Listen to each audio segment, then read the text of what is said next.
సంఘర్షణ లేదా సర్దుకోవడం. సంఘర్షణ పడినటువంటి రోజా ఇప్పుడు సర్దుకుంటోంది.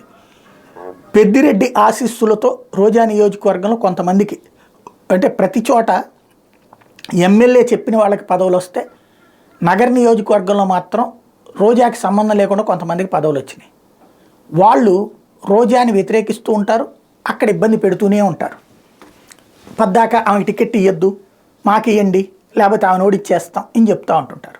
ఈవెన్ ఎలక్షన్లో నేను ఇంతకుముందే చెప్పి ఆమెకి సీటు ఖాయం చెప్పేశారు అన్నది. ఆ మధ్యన ఇంటర్వ్యూ కూడా చూశారు, ఆవిడే చెప్పింది నాదే సీటు చెప్పేశారు జగన్ అన్నటువంటి. అది అయిపోయింది.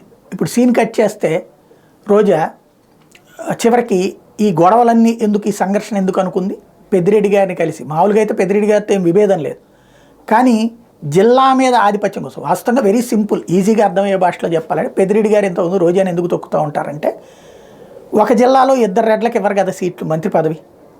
ఈవిడ కనుక గెలిస్తే సెలబ్రిటీ ఇమేజ్ కూడా ఉంది కాబట్టి ఈవిడికి మంత్రి పదవి ఇచ్చేస్తే తనకి ఇబ్బంది అన్నటువంటి కోణంలో తొక్కుతూ ఉండేవాడు. కానీ జగన్ ఆ సమస్యకి పరిష్కారంగా అక్కడ ఎస్సీకి ఇచ్చారు నారాయణ స్వామి గారికి, అటు పెద్దిరెడ్డితో పాటు రోజాకి కూడా ఇచ్చారు. ఒకే సామాజిక వర్గమైన ఇద్దరికి ఇచ్చారు. తద్వారా జగన్ సర్ది చెప్పారు. రోజాని మొట్టమొదటి నుంచి జగన్ కాపు కాసుకొస్తున్నారు. ఇక్కడ రామచంద్రారెడ్డి గారికి కూడా, పెద్దిరెడ్డి గారికి కూడా ఖచ్చితంగా ఇక రోజాని భరించక తప్పదు కాబట్టి ఆవిడికి ఆశీస్సులు అందజేశారు.